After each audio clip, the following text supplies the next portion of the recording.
মানুষ যেই বাদশাকে মাথার উপরে বসিয়ে রেখেছে তারা কি করে জানবে যে সেই বাদশাই তাদের ধ্বংস করবার জন্য পরিকল্পনা করছে? তারা জানে না, কিন্তু আমি জানি। আমি এটাও জানি যে আমার বাবা নির্দোষ, আপনি ওনাকে ফাঁসিয়েছেন। কিন্তু সত্যি বেশি দিন লুকিয়ে থাকে না। আমি তোমার আসল চেহারা আর মতলব সবার সামনে নিয়ে আসবো গুফো। আমি তোমাকে ছাড়বো না।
আমি এটা তো জানতাম যে তুমি বুদ্ধিমান, এতটাই বুদ্ধিমান যে এত বছর ধরে আমাকে যেখানে কেউ চিনতে পারেনি সেখানে তুমি চিনে গেলে। হ্যাঁ, আমি গুফো। আমি গুফো।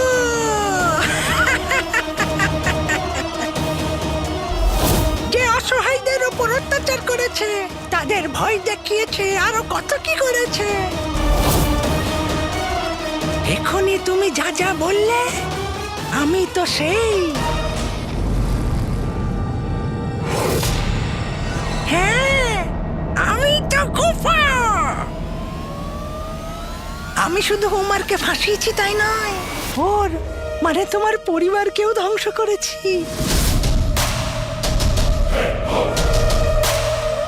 তোমার শৈশবকে কেড়ে নিয়েছি। উমার তো পালিয়ে গেছে, কিন্তু তোমায় ধরে ফেলেছি। এবার ওর ভাগের শাস্তি আর কষ্ট তুমিই পাবে। দেখে নিও আমি তোমাকে কিরকম মৃত্যু দেব।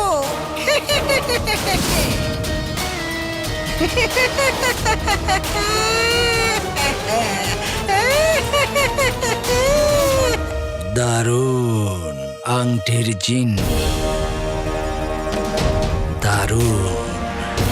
অনেক দিন পরে তুমি আমাকে খুশি করেছ, তার পুরস্কার তুমি নিশ্চয়ই পাবে।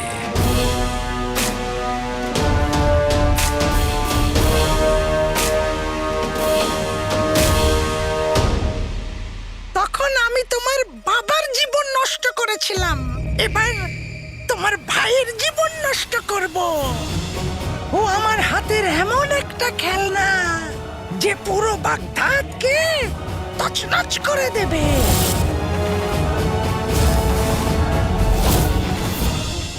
অসহায়দের অত্যাচার করবে, আর তোমার মায়ের উপরেও।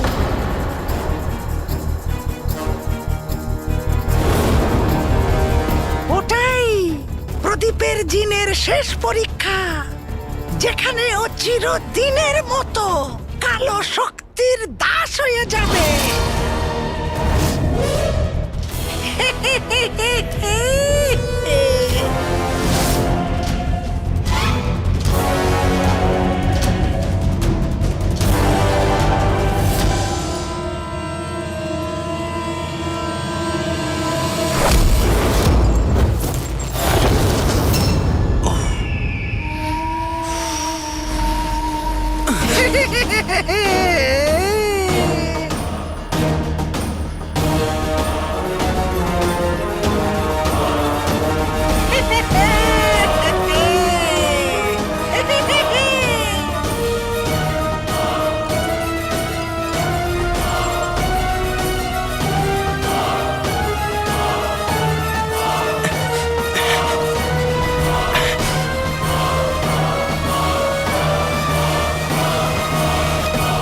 ওনার আসর ফির দিব্যি নাজনীনের বিশ্বাসই হচ্ছে না যে সে পায়ে হেঁটে বাড়ি ফিরছে।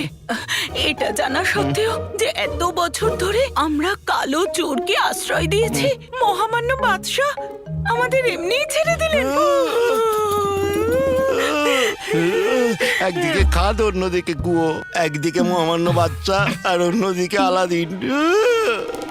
যখন আলাদিন জানতে পারবে আমরা মহামান্য বাচ্চাকে সব কথা বলে দিয়েছি, তখন ও আমাদেরকে ছাড়বে না বেগম। যদি আলাদিন মহামান্য বাচ্চাকে বলে দেয় তোমার লোভ ওকে কালো চোর হতে বাধ্য করেছে, তখন আমরা কি করব বেগম? দেখো ভয়েতে আমার পা থর করে কাঁপছে, মাথা ঘুরছে। বেগম আমার মাথা ঘুরছে, আমাকে বাঁচাও। আরে সরে যাও। ওনার আসর ফির দিব্যি এরপরে দিশলাই কাঠির মতো চেহারা নিয়ে আমার গায়ে পড়ো, তাহলে এমন মারবো সকাল পর্যন্ত মাথা ঘুরতেই থাকবে। দেখো মিয়া, পুরনো সব কথা ভুলে যাও। ভুলে যাব? হ্যাঁ, কি পুরনো কথা ভুলে যাব? ভুলে যাব যে তুই আমার বেগম। বেগম, আমি তোমার সব সময় সব কথা শুনেছি, আজকেও শুনবো। আমার মা বলতো খারাপ সময়ের পরে ভালো সময় অবশ্যই আসে। সেই দিন এসে গেছে, আমি মুক্ত, আমি মুক্ত। চলো চলো। খুব তাড়া না যাওয়ার, তাহলে ওপরে তোমার মায়ের কাছে পৌঁছে দেবো। না না না না না না, পুরনো সমস্ত ঘটনা ভুলে যাও যা আমরা আলাদিনের সাথে ঘটিয়েছি। শুধু তিনটে কথা মনে রাখবে। এক, এক, আলাদিন কালো চোর। আলাদিন হলো কালো চোর। দ্বিতীয় কথা, দ্বিতীয় কথা, ওই বিশ্বাসঘাতক ওমরের ছেলে। বিশ্বাসঘাতক উমরের ছেলে। আর তৃতীয় কথা, আর তৃতীয় কথা, যে আমরা মৃত্যু ভয়ে আমরা কালো চোরকে আমাদের বাড়িতে আশ্রয় দিয়েছি। বুঝেছ? হ্যাঁ বেগম, আমি বুঝে গেছি। আমাদের আনন্দে কারোর মনে হয় নজর লেগে গেছে। এই রাত একটু বেশি কালো দেখাচ্ছে। যে মানুষটার সাথে আমি এতটা সময় কাটিয়েছি, যার সাথে আমি এত বিপদের মোকাবিলা করেছি, তাকে চিনতে আমার এতটা ভুল কি করে হতে পারে? ও বলল যে আমার বাবা গুফো। আবার এটাও হতে পারে যে কেউ ওকে এটা শিখিয়ে দিয়েছে।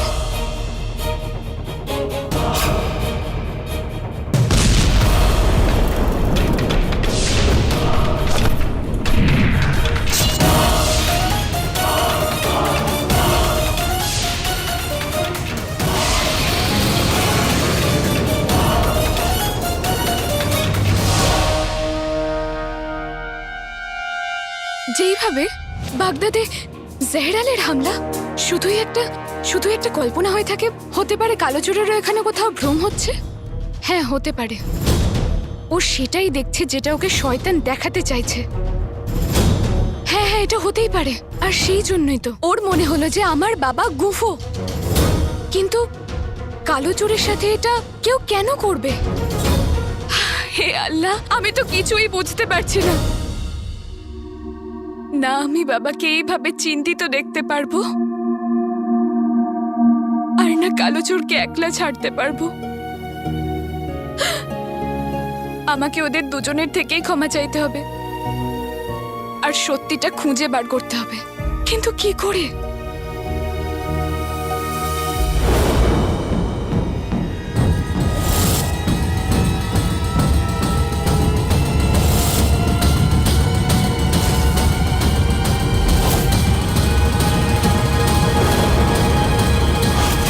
যত ইচ্ছা পালিয়ে নে গুফো।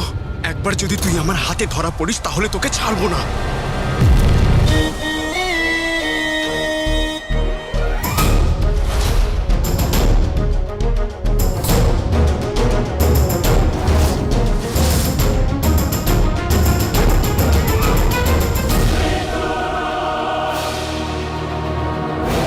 তোমার সব খেলা এই ঘর থেকেই শুরু হয়েছিল, তাই না? আজ এই ঘরেই সব শেষ হবে।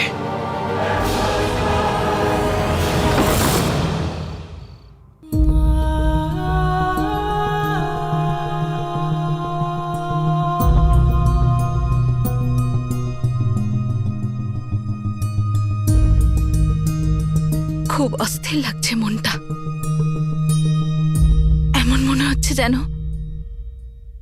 যেন কিছু খারাপ হতে চলেছে। তুমি ওমারকে আমার থেকে দূরে করে দিয়েছিলে, মিলিয়েও দিলে, আবার দূরে করে দিলে। এখন আমি জানিও না যে সে কোথায়। চেনু, আমি তো এটাও জানি না যে সে কোথায়, আর আলাদিনই বা কবে বাড়ি ফিরবে, আমি তো সেটাও জানি না। এবার আমি আর পরীক্ষা দিতে পারছি না।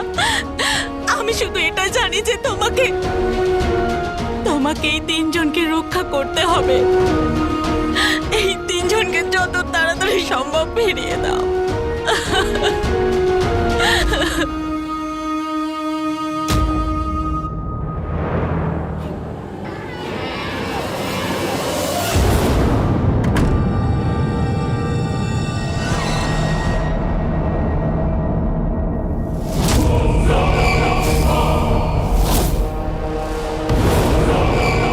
জিনু, জিনু? জিনু নয়, প্রদীপের জিন। তুমি ওই ঘরের বহুদিন ধরে ভিতরে ঢুকতে চাইছিলে না, আর এখানে রহস্য জানতে চাইছিলে। আজ তোমার ইচ্ছা পূরণ হবে। আর যাই হোক, তুমি আমাদের বড় অতিথি, সবার প্রথমে তোমার আপ্যায়ন তো অবশ্যই হবে।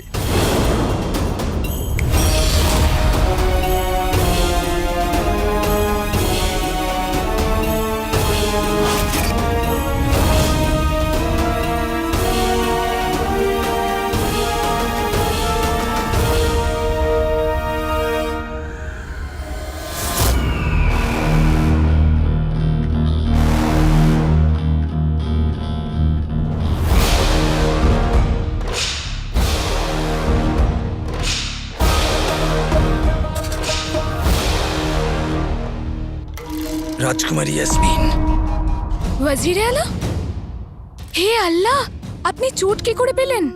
এই সময় আপনার ঘরে আসার জন্য ক্ষমা চাইছি, কিন্তু আমাকে আসতেই হতো। কি হয়েছে আমাকে তাড়াতাড়ি বলুন। বাবা ঠিক আছে তো? না,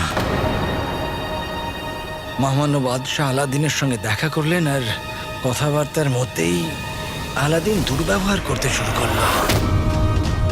ও নিজের নিয়ন্ত্রণ হারিয়ে ফেলেছিল, আর মহামান্য বাদশাকে এই অভিযোগ করলো যে উনিই নাকি গুফো।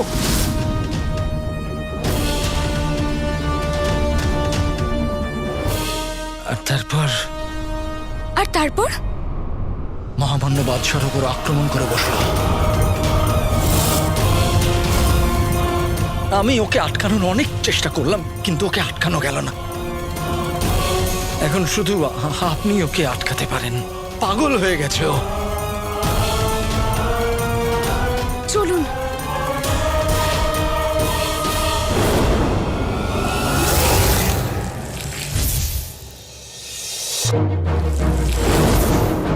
অবশেষে আজ তুমি জানতে পেরেই গেলে যে গুফো আর কেউ নয়, স্বয়ং মহামান্য বাদশাহ। আমার তো ভেবে ভেবে হাসি পাচ্ছে যে বাদশার সামনে এ নিজের বাবাকে নির্দোষ প্রমাণ করতে চেয়েছিল, সে নিজেই গুফো বেরোলো।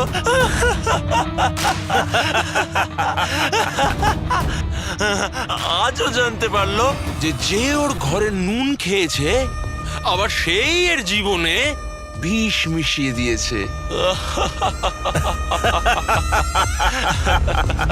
এই কথাগুলো আমার জিনু নয়, কুফর গোলাম প্রদীপের জিন বলছে। তোমার জিনু? তুমি একটা কাজ করো, তুমি আজকে আমায় তোমার বাবা, দাদু, ভাই, দাদা যা ইচ্ছা বলে নাও। আজ আমি তোমায় মাথা দেবো না, কারণ মৃত্যুর আগে মানুষের শেষ ইচ্ছা পূরণ করতে দেওয়া তো উচিত।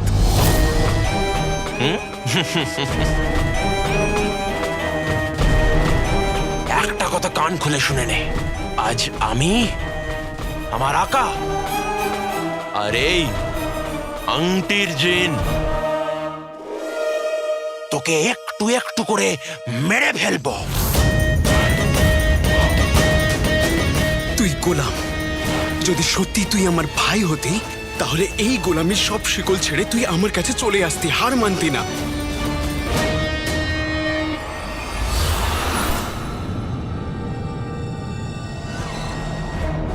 কি দেখছো? হ্যাঁ, বাবা, বাবা, বাবা, ওয়াজির আলা বাবা কোথায়? আমি যখন আপনার কাছে গেলাম উনি তো এখানেই ছিলেন। বাবা তুমি কোথায়? রাজকুমারী ইয়াসমিন, রক্তের দাগ।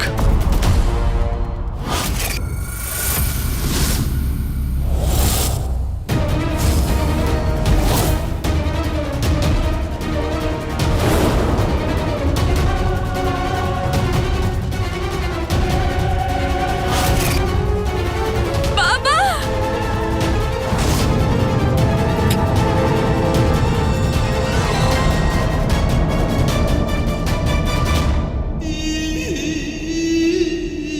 আঙুলেতে আংটি আর আংটিতে শয়তান।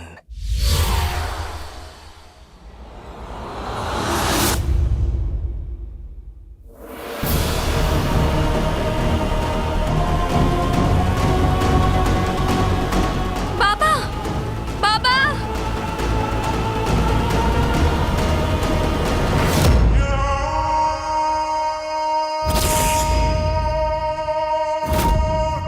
বোকা মানুষ, তুমি শুধু বড় বড় কথা বলো, কিন্তু হয়তো এটা ভুলে গেছো যে জাদুর শক্তি সবচেয়ে শক্তিশালী হয়। হার মেনে নাও ছোকরা, তুমি কেন এটা স্বীকার করছো না? সে আমার সাথে, আমার আকার সাথে, আর এই আংটির জিনের সাথে তুমি জিততে পারবে না। আরে অন্য কাউকে ছেড়ে দাও, তুমি নিজেকেই বাঁচাতে পারবে না। আমার আকার রহস্য রহস্যই থেকে যাবে, কেউ জানতে পারবে না যে গুফো আর মহামান্য বাদশাহ দুজন একটাই মানুষ।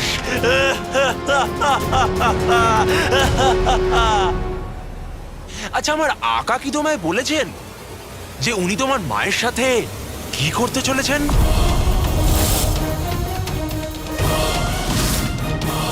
না, কোনো ব্যাপার নয়, আমি বলে দিচ্ছি। আমি ওই মহিলাকে জাদু দিয়ে নয়, নিজের হাত দিয়ে গলা টিপে মেরে ফেলবো।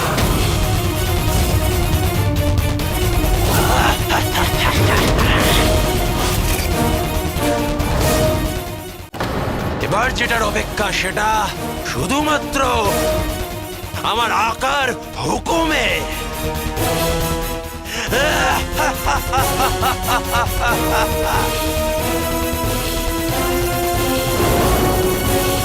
স্বয়ং ঈশ্বরও আমাদের থেকে আমাদের মাকে ছিনিয়ে নিতে পারবেন না। যদি আমাদের মায়ের কিছু হয়, আমি ঈশ্বরের সাথেও লড়াই করব।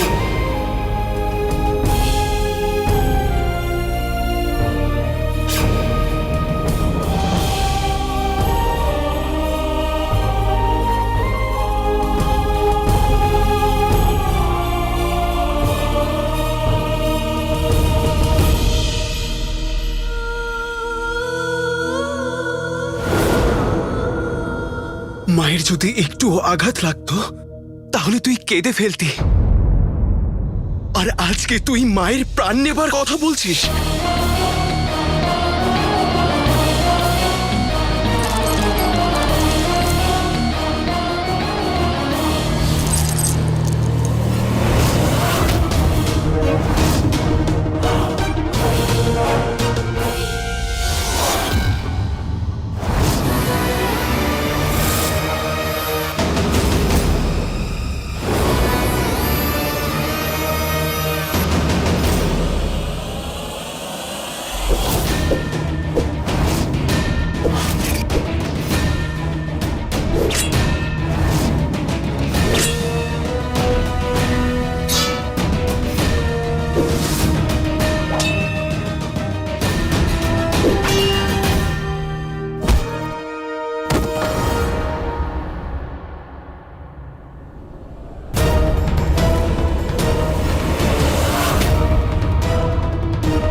For more updates, subscribe to our channel, click the show links and enjoy watching the videos.